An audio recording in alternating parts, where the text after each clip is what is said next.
Robson makes a superb equaliser for Manchester United. That gets them off their feet. Lovely skill. Oh, and a ball that's through, and he's onside, Hughes. And it's there. Liverpool looking hard at the linesman. They felt he was offside, but the flag stayed down, and United are in the lead.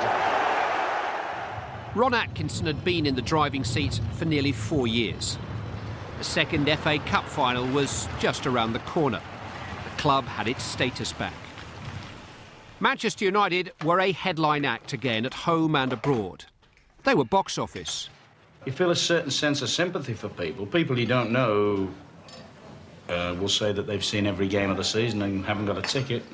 And can we help? And it's a bit hard having to write sort of like on some of these letters here, for instance, where I've had to just put down on and say, just no, can't help. No faffing about now. You can't do that. Pop, how can you get hurt walking around Asda? Eh? Asda, his missus had to push a trolley, didn't he? I know, incredible. It's funny you keep getting kicked in the game, I think. Yeah, I know. Just stop kicking in first.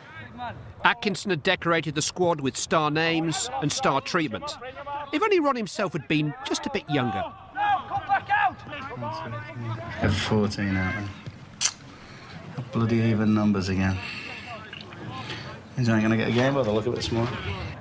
Hey, come on! Actually, I'm the world's worst referee. I hate refereeing training games. In fact, just had a little incident there where John Gibbons said, why didn't I give a free kick? I said, well, to be fair, I wasn't even watching. It worked out this morning that they got even numbers, so I didn't get a game. I prefer to play than referee. I hate that refereeing bit. Bores me. There was never a dull moment at United. Not in cup final week with Wembley suits to fit and flaunt. The country's most fashionable club had to look its best. No substitute for style. Hey, in 1985, this was style. Where's his trousers? Brilliant, there you go. Hey? Who's Nick Nolan's trousers? I've got them on. I definitely get the feeling, because it's us and Everton, and because of maybe what Everton have achieved and what we are, there seems to be more about this one even than the last one. We also happen to think, particularly in view of what we did to Liverpool in the semi-final, the big matches suit us, and they won't come any bigger than this one. Hughes. Olsen. Seeing what can pop up on the other side for him. McGrath. Oh, intercepted by Reed. And brought down with a desperate challenge by Kevin Moran. Into the book. Oh, he sent him off. He sent Moran off. Moran became the first man to walk in a Wembley final. But his historic dismissal was merely the prelude to another historic moment for another Irishman. If the truth be known, I was actually stuck out in the right wing, getting back from the attack before. I was absolutely knackered. And I'm like, don't pass it to me, don't pass it to me. And Sparky just found me with a great ball, and I managed to stay onside. Whiteside's onside. When I looked up and seen Neville hold on to the post, I thought, well, I have to get Pat Vanden Hauwe into line. So I threw my leg over the ball, and as soon as he came into line, I knew when to hit it. The goal! Whiteside! That's incredible! How on earth did he get that past Southall? That wasn't a fluke. Norman could do that so many times in training. He could shape a ball like that. And as soon as you put it on its way, we thought, oh, go in, my son. From when the keeper can first see it, that's how far away his hand was from getting the ball. So I used the defender as a screen, really, just to buy that extra yard that obviously Neville couldn't get to. And a glorious team picture from a team that put in a glorious effort. That in the end, thanks to Norman Whiteside's goal, was a winning effort. The Heysel tragedy put further European ambitions on hold, but out of the blocks with 10 straight wins, United had taken a hold on the title race. They were 10 points clear at the top by October, but that was the month that Brian Robson first ran into injury troubles, which just refused to go away. And Manchester United captain Brian Robson is holding injuring his right shoulder. Robson has already missed half the season with injury and now off right at the start of the match. And the faces of the United management there, Mick Brown and Ron Atkinson, show the anguish. Having held a winning hand, Atkinson found himself spectacularly trumped by Liverpool, who lifted the league and the cup. Within 6 months, the situation was vacant again. 4 managers with impeccable credentials had been hired to rule over the Busby Empire. Hired and fired without a championship to their names. Alex Ferguson had won 3 Scottish titles with Aberdeen, was now given the job of solving football's greatest riddle. You've gone for a very different character to replace him. Yes, we have. But, I mean, at the end of the day, you don't pick managers necessarily purely on their character. I mean, the main thing is whether you think they can do the job on the field.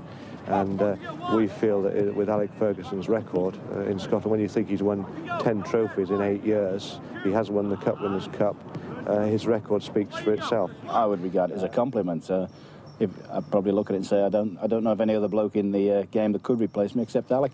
That was excitement, real excitement, and it's a strange thing, but my immediate reaction was when's first playing, if you know what I mean. So many people all over Britain have a care for Manchester United, tremendous care and concern for them, and want to know how they're doing, and want to know and hope they're doing well. I hope the Manchester United players realise that responsibility, and I'm sure they do. And if they do, then we've a real good chance.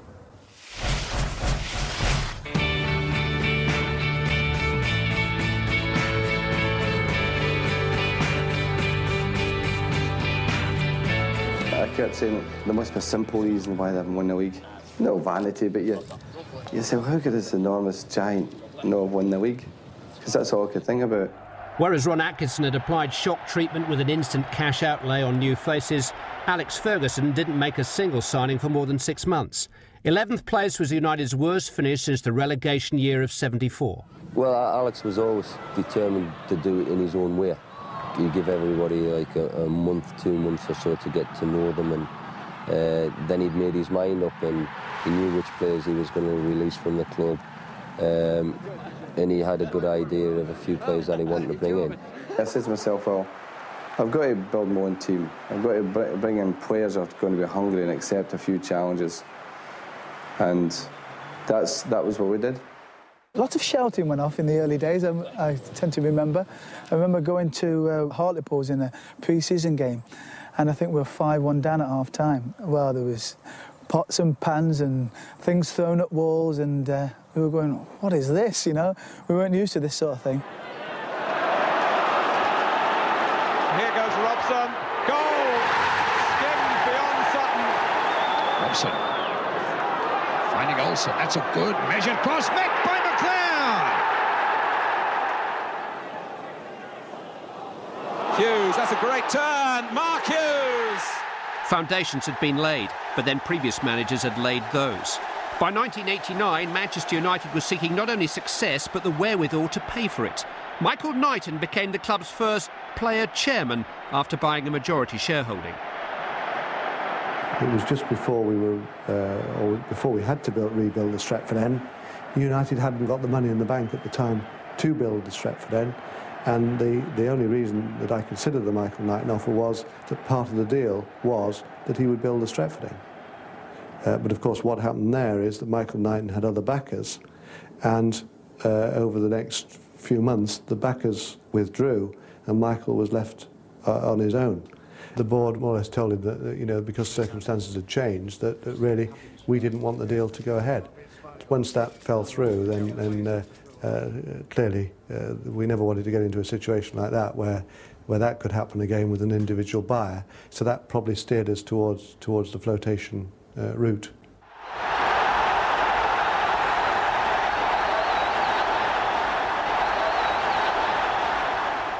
Well, I used to stand on the Stretford paddock every single week, and I used to stand in a particular place.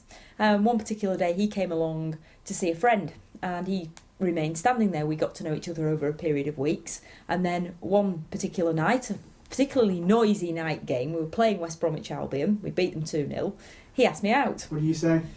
Well, I basically asked her, would you come out with me the following Saturday? And just when I asked her that question, the players had gone close, there was a shot at goal, the crowd roared, and she didn't hear me. And she said,